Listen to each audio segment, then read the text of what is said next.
اور دلہن جب گھر پر آ جائے تو پھر فرمایا کہ رات کو جب تم تنہائی میں ہو جاؤ گے، حجلے عروسی میں تم آئے، آج پہلی رات ہے ملاقات کی، تو دلہن اور دولہا جب اکیلے ہو جائیں، تنہائی ہو جائے، خلوت صحیحہ ہو جائے، تو سب سے پہلے وہ اپنے غلط طریقوں سے ملاقات نہ کریں، ہائے ہیلو نہیں، سلامتی کے ذریعے سے ایک دوسرے کو سلام کریں، اور یہ سلام تمہارا اللہ نے اگر قبول کر لیا تو ہمیشہ دونوں سلامت رہو گے۔ دعا ہے نا، السلام علیکم ورحمت اللہ وبرکاتہ، اللہ تم پر سلامتی نازل کرے اور اللہ کی رحمتیں اور برکتیں ہوں تم پر۔ دلہن اگر پہلے سلام کر رہی ہے تو دولہے کے لیے، یا دولہا اگر پہلے سلام کر رہا ہے تو دلہن کے لیے، لیکن کوئی اس میں یہ ضروری نہیں ہے کہ پہل کسے کرنا چاہیے، جو چاہے کر سکتا ہے، سلام کے ذریعے سے ابتدا ہو۔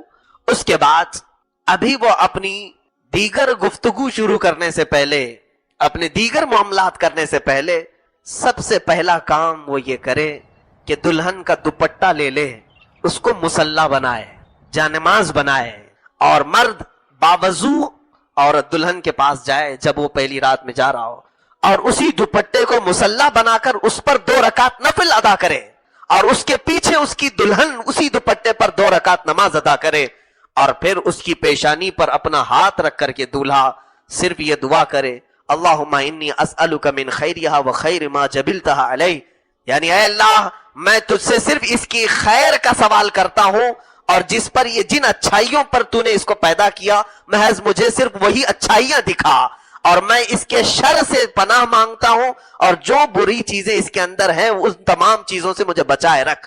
یہ دعا کے بعد آگے کے معاملات کریں۔ اعلیٰ حضرت رضی اللہ تعالیٰ عنہ نے لکھا ہے مولا تعالیٰ موت تک ان دونوں کو سلامت رکھے گا، ان کو نیک و صالح جوڑوں میں شمار کیا جائے گا، ان کو صالحین میں شمار کیا جائے گا۔ یہ زندگی گزارنے کے اور طور طریقے، شروعات کی یہ تمام چیزیں ہیں۔ سوال تو یہ کوئی نہیں کرتا ہے نوجوان آ کر کے، پہلے یہ پوچھتا ہے شیروانی کیسے سلاؤں، مفتی صاحب اچھا مشورہ دے دیں، آپ جوتے کیسے سلواؤں، امامہ کیسے بندھواؤں، مجھے اسی کام کے لیے رکھا ہے۔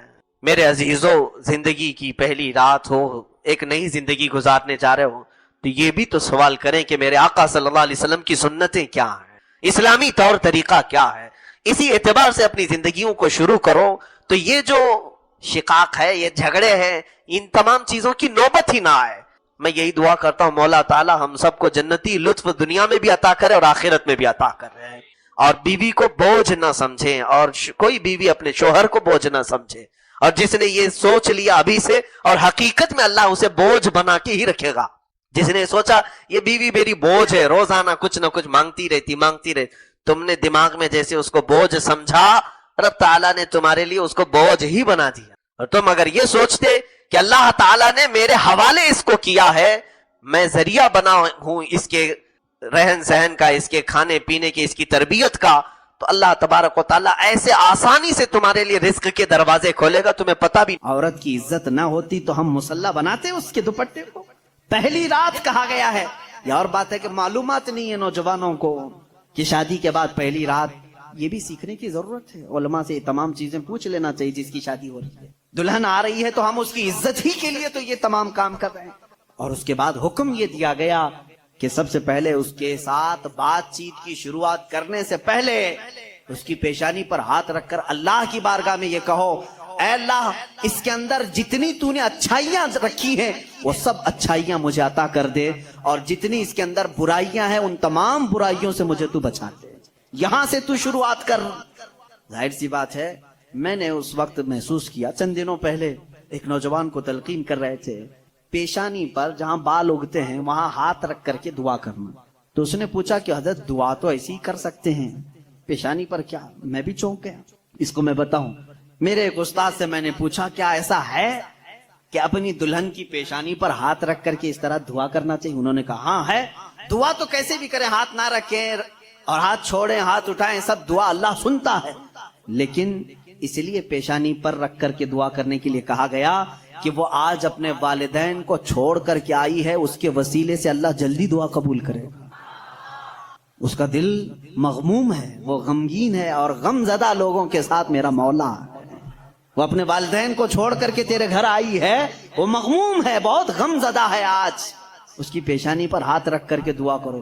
میرا اسی دن یہ ذہن سمجھ گیا کہ اسلام نے عورت کو وہ مقام دیا ہے، وہ عزت دی ہے. ہم نے اس کو اپنے جسموں کو سکون پہنچانے والا آلہ نہیں سمجھا, مشین نہیں سمجھا, بلکہ حقیقی مسلم وہ ہے جو اپنی عورت کی عزت بھی کرے, احترام بھی کرے. اللہ کے رسول صلی اللہ تعالی علیہ وسلم نے جو فرامین دیے ہیں, عزیزان گرامی وقات, یہ نکاح کے اس سسٹم کو بھی میں آپ کو بتاؤں. کچھ تو وہ ہیں جو یہ اسلام کے خلاف بھونک رہے ہیں کہ عورتوں کے اوپر زور زبردستی ہوتی ہے اسلام میں, اور دوسروں کی کیا بات کروں, ہمارے ہندوستان پر بیٹھا ہوا میں کیا بتاؤں, یہ بھی بڑی عورتوں کی ہاں پیڑت مہیلائیں ہیں, مسلم پیڑت مہیلائیں ہیں جو خود بیوی کو چھوڑ بیٹھا ہے. ساری مسلم عورتیں پیڑت ہیں. اللہ اکبر. وہ خود اپنی بیوی کو دیکھنے نہیں جا سکا, زندگی ختم ہونے آ گئی, بال سفید ہو گئے. پیڑت مہیلائیں ہیں مسلمان. ہاں اگر اے مسلمانوں کوئی بھی ہم میں سے عورت پر زور زبردستی کرتا ہے, یاد رکھو میں تمہیں بتاؤں کہ قرآن کی قیامت کے دن اللہ جانوروں پر بھی اٹھائے ہوئے ہاتھ کا فیصلہ لے گا, تو عورت کی بات تو دور کی ہے. میرا عقیدہ تو یہ ہے, ایک عورت نے بلی کو باندھ رکھا تھا, بخاری شریف میں ہے, وہ مر گئی بلی, اور وہ عورت بہت عبادت گزار تھی, لیکن اللہ تعالیٰ نے فیصلہ فرمایا کہ اس عورت کو جہنم میں ڈالو. میری ایک مخلوق کو باندھ کر رکھی اس نے اور وہ مر گئی. ہمارا تو عقیدہ یہ ہے, تم عورتوں پر اگر ظلم کرتے ہو تو تم ذمہ دار ہو, لیکن اسلام نہیں. اسلام وہ کامل دین ہے. یہ بیچارے کیا پڑھ پائیں گے جن کو کبھی ڈھنگ کی اسپیلنگ نہیں آتی, کبھی یہ ایک ایسا ہوتا ہے کہ ڈمرو بجاؤ تو کوئی ناچتا ہے. اسی طرح سے کچھ لوگ پیچھے سے کچھ لکھ کر کے دیں, کچھ بیان کرنے کے لیے, تو کچھ لوگ کہہ جاتے ہیں, ان کو خود نالج نہیں ہوتی. ایسے ہی کچھ لوگ اسلام پر بھی بھونکتے ہیں. اب اگر یہ ٹاپک اگر میں چھیڑوں 3 طلاق کے, تو اور بڑے معاملات ہیں. 3 طلاق کے لیے اسلام نے زور زبردستی کی ہے. عورتوں پر ظلم ہے, یہ پیڑت ہیں, یہ مہیلا ہیں, ان کو انصاف دلانا چاہیے.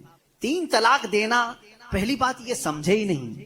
آپ تو سمجھتے ہیں نا اسلام میں فجر کی نماز فرض ہے, ظہر کی نماز فرض ہے نا, عصر مغرب عشاء فرض ہے, طلاق دینا فرض ہے, فرض ہے. تو اتنا کیوں نہیں سمجھ رہے؟ کون کہتا ہے کہ ہر مسلمان 3 طلاق دینا فرض سمجھتا ہے؟ ارے وہ ایک ایگزٹ راستہ ہے. ہم کبھی بھی کسی بھی بندے کو نکاح پڑھاتے ہیں تو طلاق کا نام تک نہیں لیتے. اگر ذکر کر دیا نا کہ میں 5 سال کے بعد طلاق دینے کے لیے نکاح کر رہا ہوں, تو وہ نکاح ہی حرام ہو گیا. بلکہ میں کہتا ہوں اگر تم نے نکاح میں یہ کہہ دیا 80 سال کے بعد میں چھوڑ دوں گا, یا 80 سال کا یہ کانٹریکٹ ہے میرا, تو نکاح نہیں ہے, وہ نکاح نہیں, اس کو متاع کہتے ہیں. ہم نکاح میں کبھی وقت متعین نہیں کر سکتے, بلکہ ہم تو لائف ٹائم کے لیے نکاح کر رہے ہوتے ہیں, لائف ٹائم کے لیے. لیکن انسانی زندگی میں کئی معاملات ایسے آتے ہیں کہ مزاج نہیں جم سکتا. ضروری نہیں ہے کہ ہر آدمی کا مزاج دوسرے سے جم جائے. کبھی ایسا ہو گیا تو اس کے لیے آپشن رکھنا چاہیے کہ نہیں رکھنا چاہیے, اس کے لیے آپشن رکھنا چاہیے کہ نہیں رکھنا چاہیے. ارے میاں تم کسی کو گاڑی میں بٹھا کر کے بھیج رہے ہو اور اس سے یہ کہو کہ چلنا ہی ہے, اگر وہ پوچھ لے گاڑی کے پہیے دونوں پنچر ہو گئے تو کیا کروں, کہا پھر بھی چلنا ہی ہے. یہ ظلم ہے, یہ زیادتی ہے. اس سے یہ کہنا چاہیے کہ اگر گاڑی کے پہیے پنچر ہو گئے, ٹائر پنچر ہو گئے, تو قریب میں گیریج ہے, کھول کر کے بدلوا لو. معقول بات ہے کہ نہیں؟ اگر بیچ راستے میں نہیں, تم پابندی لگا دے, نہیں ٹائر نہیں بدلنا, پنچر ہوئی اسی سے چلنا, یہ زیادتی ہے کہ نہیں؟ اب میں آپ کو بتاتا ہوں, 2 ٹائر لے کر کے چلے تھے شادی کے بعد, 2 ٹائر ہیں اور دونوں چل رہے ہیں تو ٹھیک ہے, ایک بھی پنچر ہوا تو کیا کرو؟ یہ کہتے نہیں پنچر ٹائر کے ساتھ ہی چلو. ارے بھائی کہیں اور گاڑی گڑھے میں گر جائے گی. حکم یہ ہونا چاہیے کہ اگر پنچر ہو گیا تو ٹائر چینج کر سکتے ہو, تمہارے لیے آپشن ہونا چاہیے. بس اسلام کا تقاضا صرف اتنا ہی ہے کہ اگر کسی کی زندگی میں انبن ہو گئی, نہیں بن پائی, تو اس کے لیے ایک آپشن ہے کہ عورت کو وہ بھی ایک ساتھ 3 طلاق نہیں, اس کو حرام قرار دیا گیا ہے. شریعت میں ایک وقت میں 3 طلاق دے دینا حرام ہے. میں اس کا ببانگ دوحل آج اعلان کرتا ہوں, اگر کوئی ایک ہی ساتھ اپنی عورت کو طلاق طلاق طلاق اس طرح 3 بار کہہ دیتا ہے تو اس نے حرام کام کیا, گناہ کیا, ناجائز کام کیا ہے. اگر چھوڑنا بھی ہے تو اس کو اسلام نے طریقہ بتایا ہے. 1 بار پہلے بولو, 1 مہینے کا ٹائم دو,